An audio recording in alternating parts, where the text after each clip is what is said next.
तो last section के अंदर हम सीपी सीवी एडियाबेटिक कांस्टेंट और इसके अलावा इंटरनल एनर्जी पे डिस्कशन कर चुके हैं। तो कंप्लीट थ्योरी के बाद अब हम कुछ प्रैक्टिस क्वेश्चन पे चलते हैं। तो उसमें सबसे पहला क्वेश्चन है, देखिए, a gas mixture consists of 4 mole of oxygen and 6 moles of argon at temperature T. Neglecting all vibration mode, the total internal energy of system is। तो देखिए सबसे पहले क्वेश्चन को समझते हैं। देखिए हमें बोला हुआ है मिक्सचर ऑफ गैस जिसके अंदर 4 मोल जो है वो ऑक्सीजन के, 6 मोल जो है वो आर्गन के। यहाँ पे ऑक्सीजन जो है वो डायटोमिक गैस है और आर्गन जो है वो मोनोटोमिक गैस है और टेम्परेचर टी है। यहाँ पे बताया हुआ है नेगलेक्टिंग ऑल वाइब्रेशन मोड, मतलब यहाँ पे सिर्फ रोटेशनल और ट्रांसलेटेड मोशन की वजह से जो डिग्री ऑफ फ्रीडम होगी सिर्फ वही कंसिडर करनी है, vibrational degree of freedom consider नहीं होगी। तो पूछा हुआ है कि सिस्टम मतलब मिक्सचर की टोटल इंटरनल एनर्जी कितनी होगी। तो यहाँ पे जो टोटल इंटरनल एनर्जी होगी that will be equal to internal energy of oxygen और इंटरनल एनर्जी ऑफ आर्गन। तो यहाँ पे हमें दोनों की इंटरनल एनर्जी का सम करना होगा। तो सबसे पहले देखते हैं ऑक्सीजन की इंटरनल एनर्जी। तो इंटरनल एनर्जी ऑफ ऑक्सीजन हमें फॉर्मूला पता है, फॉर्मूला हमने पढ़ा था NCV डेल्टा टी। तो अगर यहाँ पे बात करें ऑक्सीजन के लिए तो ऑक्सीजन जो है वो डायटोमिक गैस है, तो NCV डेल्टा टी। तो यहाँ पे टेम्परेचर जो है वो T है, NCV T। ओके, तो डायटोमिक गैस है, नंबर ऑफ मोल जो है वो 4 है। डायटोमिक गैस के लिए CV की value 5/2 R into T. Okay, तो अगर इसे यहाँ से हम सॉल्व करेंगे ये हमें मिलेगा 10 RT। वैसे हम देखते हैं आर्गन के लिए। तो आर्गन के लिए NCVT।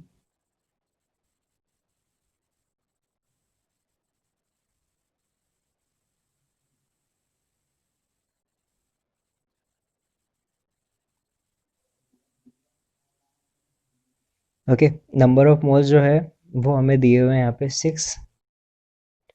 और अगर बात करें मोनोटोमिक गैस के लिए तो उसके लिए CV की value 3/2 R into T, that is equal to 9RT।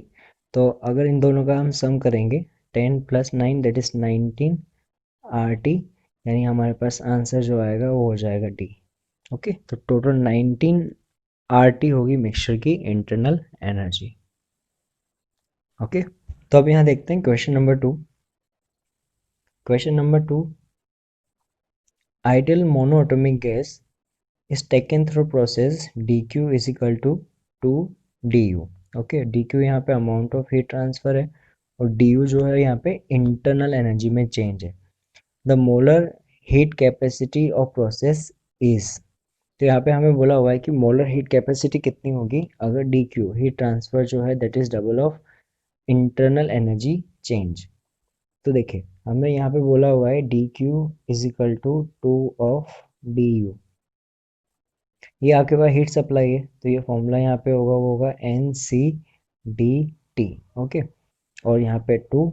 देखिए यहाँ पे आपके पास इंटरनल एनर्जी में चेंज है जैसा बताया था यहाँ पे, तो उसका फॉर्मूला होता है यहाँ पे NCVDT।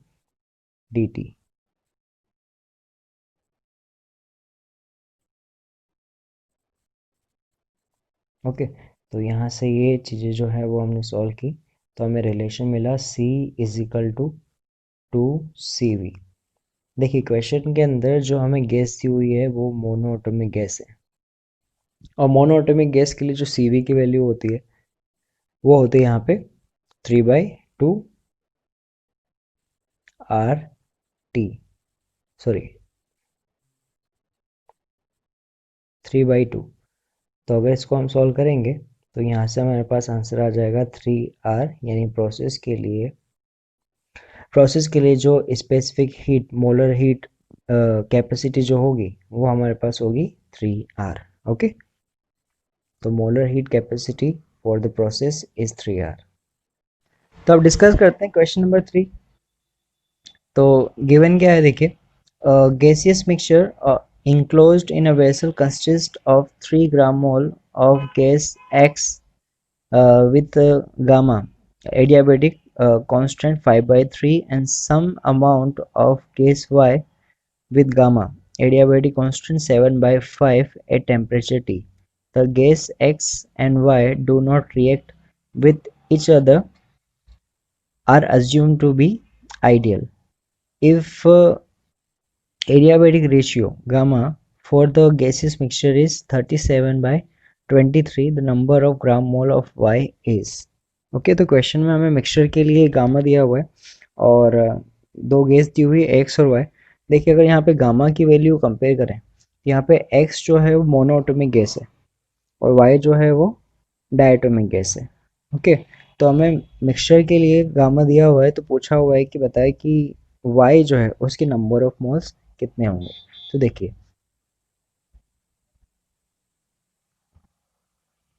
अगर यहाँ पे देखें गैस के लिए, तो एक्स जो है वो मोनोएटॉमिक गैस है, तो उसके लिए सीवी की जो वैल्यू होगी वो होगी 3/2 R। और अगर वाई गैस के लिए बात करें, वो डायटोमिक गैस है, तो उसके लिए सीवी की वैल्यू होगी 5/2 × R। तो देखिए मिक्सचर के लिए हमारे पास फॉर्मूले हमें पता है। अगर सीवी मिक्सचर के लिए बात करें, तो सीवी मिक्सचर के लिए जो फॉर्मूला हमने पढ़ा था, एक फॉर्मूला हमने पढ़ा था मिक्सचर के लिए, gamma mixture -1 is equal to N1 CV1 plus N2 CV2 upon N1 plus N2। ठीक है, तो हमें ये फॉर्मूला यूज़ करना है। हमें गामा फॉर मिक्सचर गिवन है, N1 गिवन है, CV1 CV2 पता है और N1 पता है।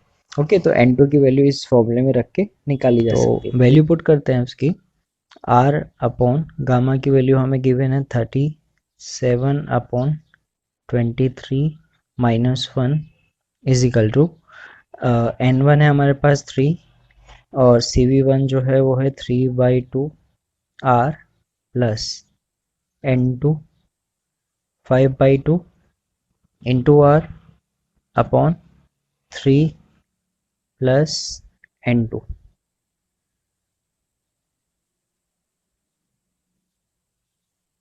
ओके, तो इसे सॉल्व करते हैं। यहाँ पे हमारे पास आएगा ये 14/23 यानी 23R upon 14 is equal to, देखिए यहाँ से सॉल्व करेंगे तो यहाँ हमारे पास आएगा 9 plus N2 into 5 into R upon 2/3 plus N2। Okay, तो R हट जाएगा, ये यहाँ पे आएगा 7। इसको सॉल्व करेंगे, देखिए यहाँ पे क्रॉस मल्टीप्लिकेशन के अंदर 23 into 3 that is 69 plus 23 N2 is equal to 7 into 9 63 plus 35 N2। Okay, यहाँ से हमें मिलेगा 12 N2 इज इक्वल टू, तो 69 माइनस 63 यहाँ 6 आ जाएगा।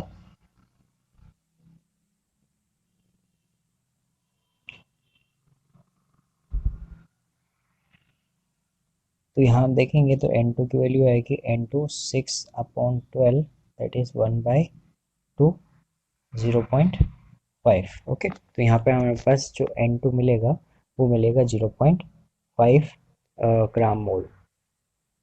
ओके, तो अब देखते हैं क्वेश्चन नंबर 4।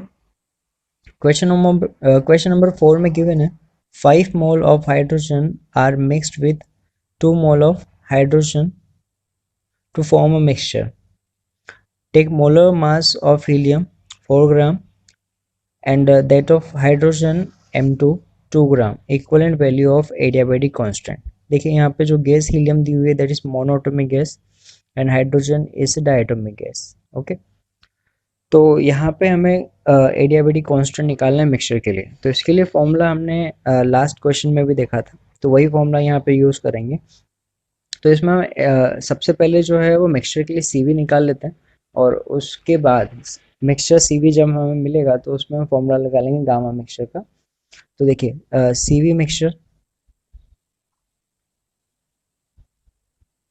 सीवी मिक्सचर के लिए बात करेंगे, तो सीवी मिक्सचर का formula N1 CV1 plus N2 CV2 upon N1 plus N2।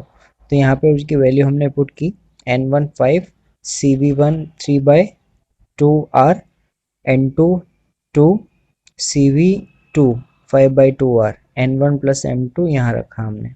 Okay, तो यहाँ से हमारे पास जो वैल्यू आई, देखिए, तो यहाँ से हमने जो वैल्यू सॉल्व की तो हमें यहाँ पे मिला ये 25R/14। ओके, यहाँ से सॉल्व करके हमने 25R/14 निकाल लिया। अब हम फॉर्मूला लगाएंगे गामा मिक्सचर का। तो गामा मिक्सचर के लिए इस कंडीशन में जो फॉर्मूला आएगा, gamma mixture is equal to 1+R/CV for mixture. Okay, तो ये नोट्स में तो मैं फॉर्मूला डायरेक्ट लिखाया हुआ भी है।